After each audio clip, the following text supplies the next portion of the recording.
how to log out Instagram ID from other devices. So in order to log out your account with other devices, you can head over and click right here on your three lines on your profile. Now from here you can search settings. So head over and click on this account center, which is your Meta account center. So just repeatedly click on it until it actually show up. So once it actually show up, you should be able to see the settings right here that will allow you to log out your Instagram ID from other devices. Now from here, click on this password and security option. Now from in there, you can see this where you're logged in. So click on this.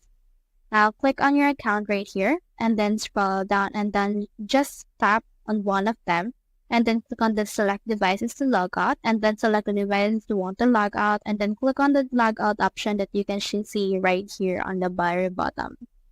So that's how you log out Instagram ID from other devices. Hope we helped.